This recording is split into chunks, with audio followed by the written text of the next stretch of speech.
talk about warming things up just a little bit outside. We send it over to Studio A with the latest. All right, I've done a little quick math. That buys 88 Pez dispensers. So that's where that $100 is going. And I'm watching that. I felt somewhat guilty. You know, Steph's out there spreading joy and cheer, and I didn't really have anything. So Matt, I'd like to give you a remote control. This TV doesn't exist anymore. A Philips TV. Oh, we've gotten rid of that. Well, just forgot the remote. But you can have the remote. Thanks, Jay. And who knows if it'll work on any of the televisions that you have. It's right on the weather graphics. It might work. Yeah. Your weather word today is joy. Joy. Yeah, Steph's out there spreading it. Hopefully you can spread a little bit of that with your weather forecast. You are too with this. Thank you so much, yeah, Jay. it's the least I could do. All right, let's take a look at the sky conditions outside. These are your high clouds working in from the west. Save the receipt.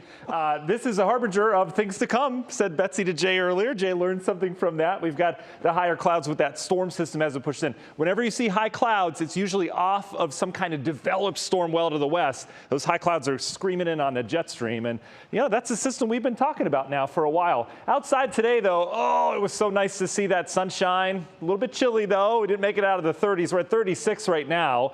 The wind chill not much worse because that wind continues to be on the light side. And I always like to watch the dew point this time of year. It's 21 degrees right now, so that means you need to be running the humidifier. And yes, it's zappy weather, so you'll zap yourself on doorknobs. All right, temperatures right now around the area. Hodgepodge, we got a 40 in Akron. We're 30s elsewhere. That wind continues out of the northeast. We are still under the influence of high pressure. We are not yet being under the influence of the storm system that's moving in. You can see the high, large and in charge off towards the north and east. You get that flow around it. This brings in drier air. It's kind of putting this storm system, putting the brakes on the storm system at least. See now pushing into Chicago. They've got a little bit of rain, snow there. But just take a look at this. This is what I used to draw on napkins at lunch in high school. You got the low pressure here, the cold front that comes all the way across here. We've got severe weather on the southern side.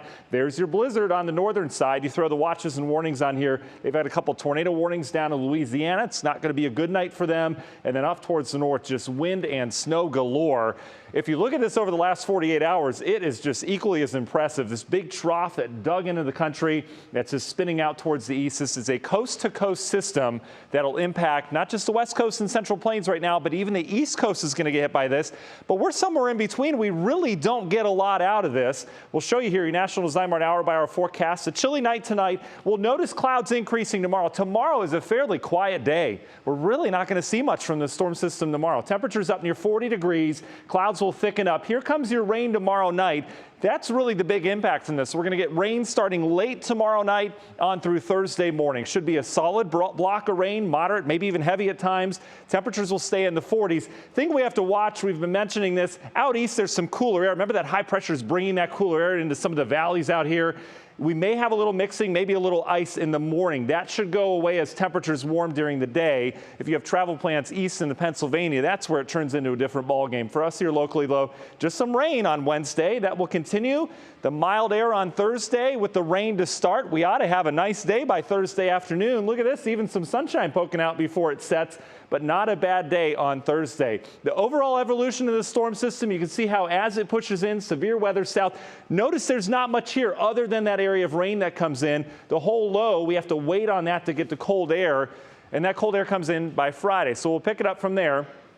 Here goes the storm system. Here comes the colder air kind of waiting back and behind. It's not an immediate punch with this. So on Friday, a pretty quiet day as well. And then Saturday, we just get some snow showers out of this. If you're a snow lover, you're not going to get much joy from this storm system because we're not expecting a lot of snow, just some flurries around here. Lakes will be going, should target the Buffalo area. But next week is where it gets interesting. We take some cold air from the Arctic. We have the cold air from this system, but we take cold air from the Arctic and look at this plunge. Look at this late next week. It comes charging down to the south, all the way down to the Gulf Coast. That may spin up a storm system. We'll talk more about it in the next half hour. Union Home Mortgage 7-day forecast. There's your downfall in temps with some snow showers this weekend. Overall 30s all the way through next week. Christy.